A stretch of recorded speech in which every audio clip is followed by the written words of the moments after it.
বিসমিল্লাহির রহমানির রহিম। আসসালামু আলাইকুম ওয়া রাহমাতুল্লাহ।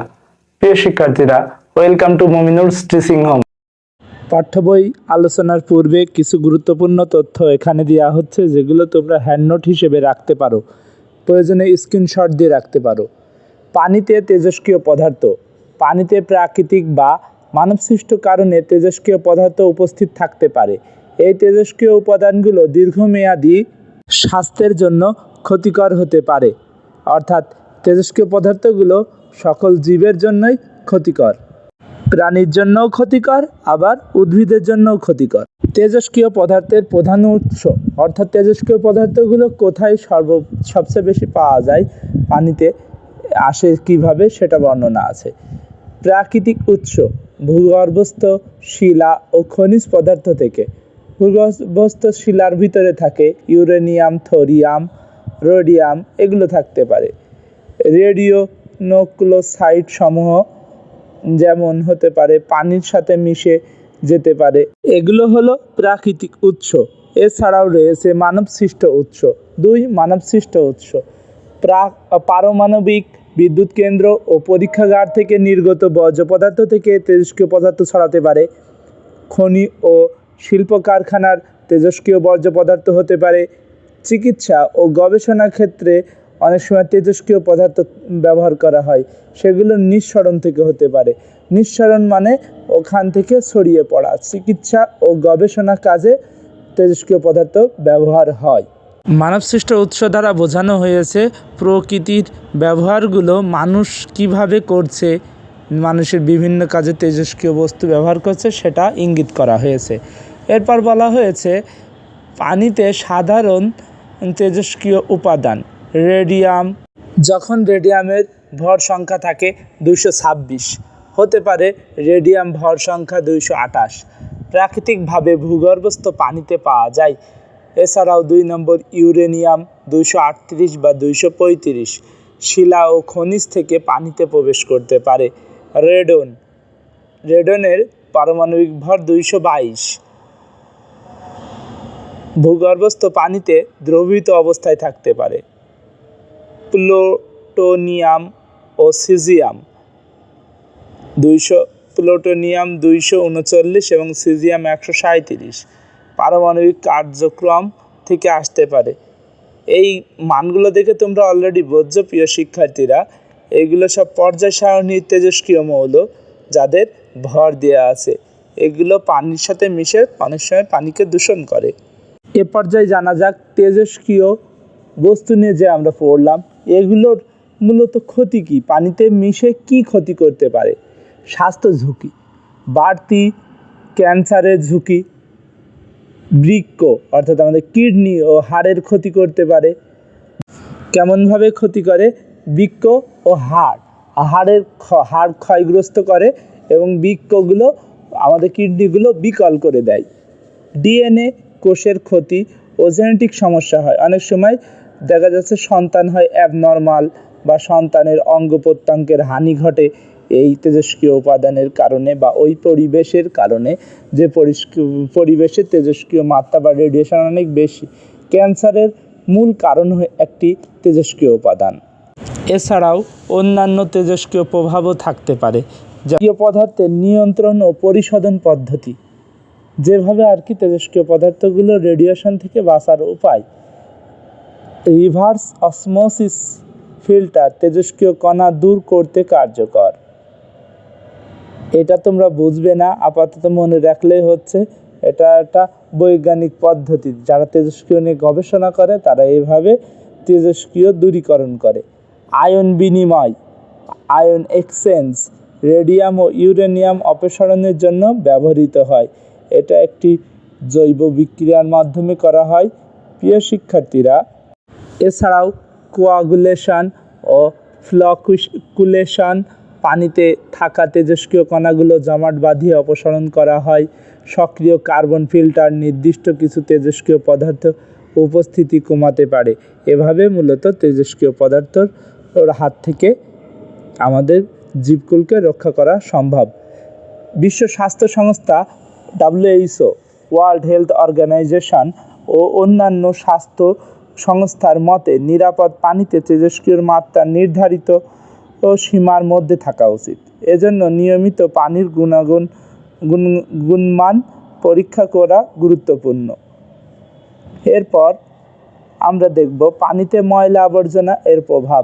পানিতে ময়লা আবর্জনা বলতে পানি দূষিত করার বিভিন্ন কঠিন ও তরল পদার্থকে বোঝায়। এগুলো প্রাকৃতিক বা মানব সৃষ্ট বিভিন্ন উৎস থেকে আসতে পারে এবং পানির গুণগত মান নষ্ট করে। অর্থাৎ দুইভাবে পানিতে ময়লা আবর্জনা আসতে পারে, প্রধান দুইভাবে, আসলে তিনভাবে আসতে পারে, কিন্তু প্রধান দুইভাবে, একটা মানব সৃষ্ট, একটা প্রাকৃতিক, এছাড়া অণুজীব ঘটিত কারণেও হতে পারে। এরপর আমরা পানিতে ময়লা আবর্জনার প্রধান উৎসগুলো দেখি। গৃহস্থলীর বর্জ্য, রান্নার উচ্ছিষ্ট, প্লাস্টিক, কাপড়, কাগজ ইত্যাদি। শিল্প কারখানার বর্জ্য, রাসায়নিক পদার্থ, ভারী ধাতু, তেল, টক্সিক।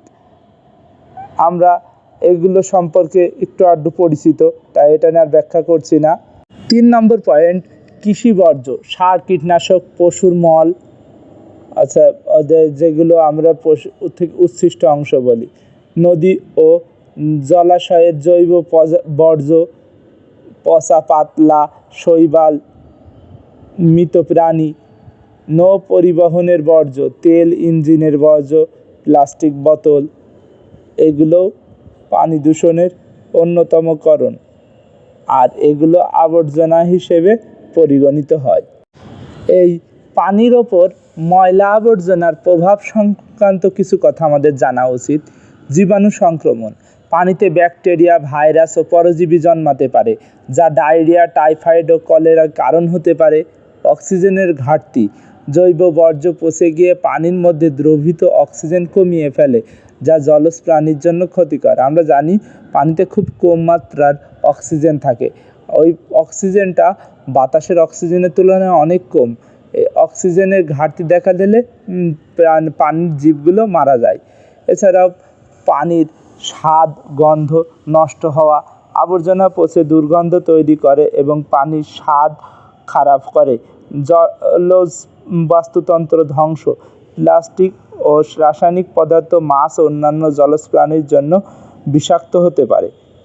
মানুষের স্বাস্থ্য ঝুঁকি, ভারী ধাতু ও টক্সিনযুক্ত পানি পান করলে কিডনি ও লিভারের ক্ষতি হতে পারে। এতে দেখা যাচ্ছে যে কিডনি বা লিভার বিকল হয়ে যেতে পারে, ক্ষতিগ্রস্ত হতে পারে এবং সেই প্রাণী এবং মানুষ বা অন্যান্য প্রাণী মারা যেতে পারে। প্রতিরোধ ও পরিশোধনের কিছু উপায়। 1. পানি ফিল্টার করা। পলিফিল্টার বা রিভার্স অসমোসিস, সক্রিয় কার্বন ফিল্টার ব্যবহার করে আবর্জনা থেকে পানি পরিষ্কার করা যায়। 2. ফুটিয়ে বা ক্লোরিন দিয়ে জীবাণুমুক্ত করা যায়। 3. আবর্জনা নিয়ন্ত্রণ, পানির উৎসগুলোর বর্জ্য না ফেলা এবং পরিশোধনের ব্যবস্থা করা। দেখো 3 নম্বর পয়েন্টটা সবচেয়ে সহজ এবং গুরুত্বপূর্ণ, কিন্তু এইটাই সবচেয়ে জটিলতা। মানুষ যদি পানিতে ময়লা না ফেলে, সচরাচর পানি দূষিত কম হবে। আমি বলছি না যে পানি দূষণ একেবারে থেমে যাবে, তুলনামূলক অনেক কমে যাবে।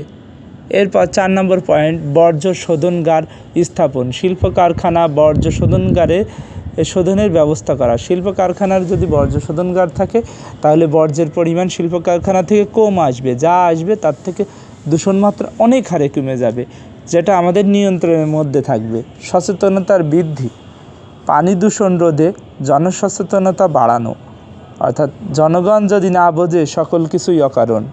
পরিষ্কার ও নিরাপদ পানি সুস্বাস্থ্যের জন্য অপরিহার্য, তাই পানির উৎসগুলোকে দূষণ রাখা আমাদের সবার দায়িত্ব।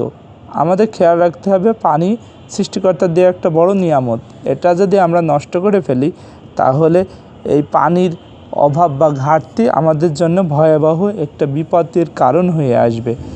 এ পর্যায়ে আমরা মূল বইয়ের তেজস্ক্রিয় পদার্থের উপস্থিতি ও ময়লা আবর্জনা, এই দুইটা টপিকস নিয়ে আলোচনা করব। এটা 39 পৃষ্ঠায় তোমাদের বইতে দেওয়া আছে, খুবই দুইটা ছোট পয়েন্ট, সেটা নিয়ে আমরা এখন একটু দেখব। প্রথমে বলা হচ্ছে, নদ নদীর পানিতে কোনো তেজস্ক্রিয় পদার্থ থাকলে সেটি জলজ উদ্ভিদের প্রাণীর দেহে ক্যান্সারের মতো। শব্দটি একটু হাইলাইট করে দিই, সেটা হচ্ছে ক্যান্সারের মতো। তেজস্ক্রিয় রশ্মি থেকে কি হয়? ক্যান্সারের মতো রোগ সৃষ্টি হয়। তাই নদ নদী পানি পুরোপুরি তেজস্ক্রিয়তা মুক্ত হতে হবে। এর কারণ হচ্ছে আমরা জানি তেজস্ক্রিয় মৌলগুলো রুবিডিয়াম, আরবি, সিজিয়াম, সিএস, ফ্রান্সিয়াম, এফআর, এইগুলো সবই তেজস্ক্রিয় মৌল। এরকম অনেকগুলো তেজস্ক্রিয় মৌল পর্যায় সারণীতে আছে। 118টি মৌলের মধ্যে কমপক্ষে প্রায় 20টারও বেশি তেজস্ক্রিয় মৌল আছে। তাই এই তেজস্ক্রিয় মৌলগুলো থেকে প্রতিনিয়ত আলফা রে, রে মানে রশ্মি, আলফা রে, বিটা রে আর গামা রে, এই 3টা রশ্মি বের হয়, আলফা, বিটা আর গামা রশ্মি। এই রশ্মিগুলো আমাদের শরীরে প্রতিনিয়ত পড়লে ক্যান্সারের মতো রোগ সৃষ্টি করতে পারে। আমাদের শরীরের ভিতরে খাদ্যের মাধ্যমে বা মাছ খাই বা যেসব জলে থাকে এমন প্রাণী আমরা যদি খাদ্য হিসেবে গ্রহণ করি, তার শরীরে তেজস্ক্রিয় পদার্থ থাকলেও আমাদের ক্যান্সারের মতো রোগ হতে পারে। পরবর্তীতে বলা হচ্ছে ময়লা আবর্জনা। নদ নদী সহ সকল প্রাকৃতিক পানি অবশ্য ময়লা আবর্জনা মুক্ত হতে হবে, কারণ ময়লা আবর্জনা থেকে জীবন ধ্বংসকারী সব ধরনের জীবাণু তৈরি হয়। আমরা ময়লা আবর্জনা চোখের সামনে দেখলাম, বিষয়টি ফেলে দিতে পারি, কিন্তু এই জীবাণুগুলো হয় অণুজীব, ক্ষুদ্র ক্ষুদ্র, যেগুলোর আকার অনেক সময় ন্যানোমিটার এনএমে হয়ে থাকে। 1 ন্যানোমিটার মানে 10⁻⁹ এত মিটার। অর্থাৎ এটাকে সংক্ষেপে আমরা এমনভাবে বলতে পারি 1/1 পরে যদি আমি এমন 1টা 2টা 3টা 4টা 5টা 6টা 7টা 8টা 9টা এত শূন্য দিয়ে ভাগ করি, যত মিটার হবে সেই আকারের আকৃতির অণুজীব বা জীবাণু তৈরি হয়, বা এর চেয়ে ক্ষুদ্র জীবাণুও হয়, যেগুলো খালি চোখে দেখা যায় না। এই জন্যই অবশ্যই পানি হতে হবে ময়লা ও আবর্জনা মুক্ত। প্রিয় শিক্ষার্থীরা, আমাদের এই ভিডিওর আলোচনার পরিসর এতটুকুই ছিল। পরবর্তী ভিডিওয়ে আমরা দ্রবীভূত অক্সিজেন ও তাপমাত্রা বিষয়টি নিয়ে আলোচনা করব। আল্লাহ হাফেজ।